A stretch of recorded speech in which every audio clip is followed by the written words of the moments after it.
Hello, everyone. It's your girl, Rosie K, here at ThisKindaGirl. Now, last week, I asked you all to send me your questions because I said my inbox is open. Send me your questions. I would love to hear from you and find out what it is that you would like my advice, guidance, and support on or support with. So many of you have got in touch with me. To be honest, I wasn't sure what to expect. And I was a little bit overwhelmed by the amount of responses. So thank you very much to everybody who took the time to read my email and also respond. Um, and in today's video, I am going to answer some of those questions for you. Now, I'm going to do my best to answer them all. There is still some which I haven't quite got round to yet. Um, but I also will be including some links in this email below with the questions and where you can find the answers. So I will do my best. I'm going to dive straight into it because we have quite a lot of topics to cover. So the first one is it says, "Hi Rosie, I'm 64. Is that too old to be starting swinging? And also, how can I overcome my anxiety of my performance anxiety? What are your thoughts on Viagra, or are there any other medicinal aids that I can take?" So, first of all, age and swinging is something which is a topic which I make quite a lot of content on, and it's something which a lot of people ask me about. I think I want to reassure everybody that for me, in my personal experience, and also with the clients that I've worked with, and the people I've met in swinger clubs, and the people I've seen in swinger clubs, it doesn't really seem to be that there's like you can't ever be too old to start swinging. And for a lot of people who are getting into the lifestyle, who are older, you know, there's many reasons why people may want to start in the lifestyle. I remember a while ago I was working with a client who in his 60s found himself single.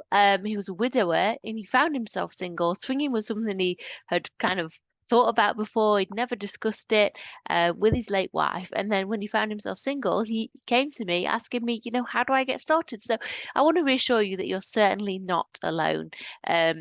And there are many people who you would probably be able to relate with when you start kind of branching out and looking more into the lifestyle. Now, performance anxiety, it is something which a lot of men have written to me about in the past. I've made content on it. I've spoke to male swingers about it to find out kind of what it is they do and how to deal with it.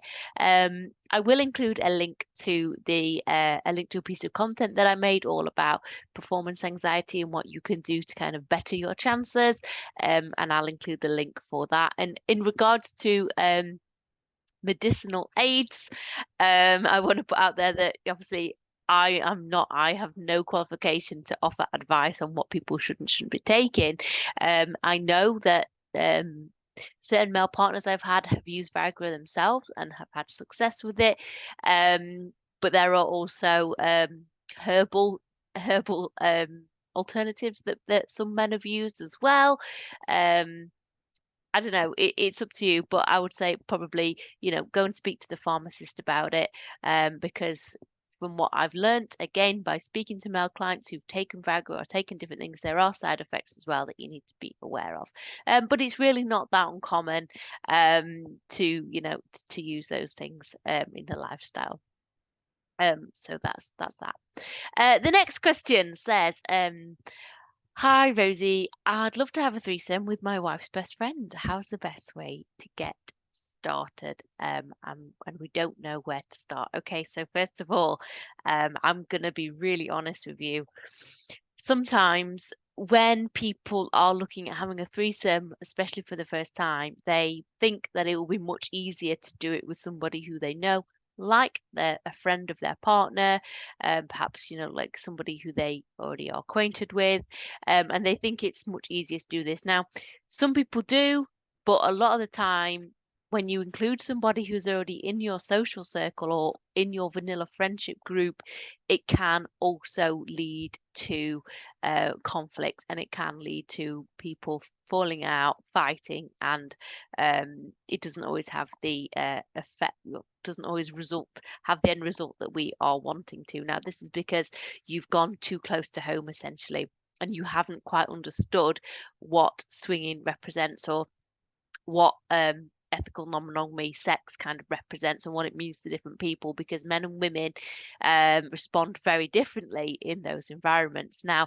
unless that female friend is already familiar with the swinger lifestyle, or is kind of used to having threesomes, or understands the dynamics and what that's going to be like, then I would not recommend simply doing it with a female friend. It may be your fantasy, it may be something that you've spoke about with your wife, it may be something which you kind of like, have fantasized about, but the reality is that person is going to get involved with you, and where's that going to leave you afterwards? Because remember, when men and women have sex, we respond very differently, and for women, it's very often an emotional response that we give when we have sex. Now, unless the woman knows how to separate her emotions and understands the dynamics of what's going to happen afterwards, and what it's definitely not going to lead to, then you could unfortunately be opening yourself up for difficulties.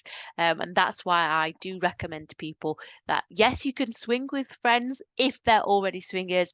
You can go to swing clubs and have threesomes. You can find a person on a swinger dating site. You can build up a friendship with them, but don't go too close to home, because unfortunately, in a lot of cases, it doesn't always end well. This is probably not the advice you want to hear. It's the advice that you're going to get. And also not knowing where to start again. You know, you don't have, just because you find somebody attractive, or just because it's a shared fantasy, it doesn't mean that it's going to be made into reality. There are so many other people out there. Start looking on the swinger dating website, start looking online, have a look in swinger clubs.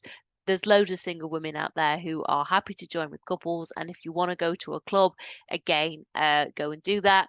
I think I made a workshop all about having a threesome. I will put a link in the email, so you can have a watch of that workshop and let me know your thoughts, because I cover the do's and don'ts in so much more greater detail. If you want to go on the swinger dating websites, one I recommend is SDC. I will put a link in this in the email as well. Okay, so that's that one. The next question says, hi Rosie, I'm interested in cuckolding. But is your wife cuckolding with your boss too risky? Again, similar topic, okay? Too close to home. It may be a fantasy that you have, it may be a desire that you have, it may be a shared fantasy that you discuss when you're in bed together. Great, we all have them. The reality is, what is that going to lead to? There's going to be implications. This is the type of scenario that I think a lot of people have maybe fantasized about. Maybe they've seen it in certain videos when they've watched online, get what I'm saying? But in reality, it doesn't always pan out that way, because there's far too many different factors. There's too many variables, there's too many factors at play. And in the real world, it simply doesn't, these things can't always happen. Again, if you want this fantasy, if you want to make it a reality, by all means, you can go and find a single guy to role play with, and bring somebody in who knows the ins and outs of the lifestyle, excuse the pun, and understands how to join with a couple, and understands what it's like to be a ball, and how to navigate that dynamic a lot better than a random person with, because you always have to look at the bigger picture, and you always have to look at, your swinger relationship is, I think, is private, and it's intimate, and it's between you and your partner. And do you really want to bring other people who are in vanilla world into that? Probably not. It's fine to have those fantasies. Again, same as the threesome one. It's fine to have fantasies. It's fine to talk about these things. It's fine to share. It's lovely that you can share, and that's brilliant. But understand that you have to draw a line somewhere. If you want to take things further with somebody else, look in the right places. Don't make drama for yourself. Don't make your life harder than it has to be. Okay, so the next question. This one's even more taboo. Kind of.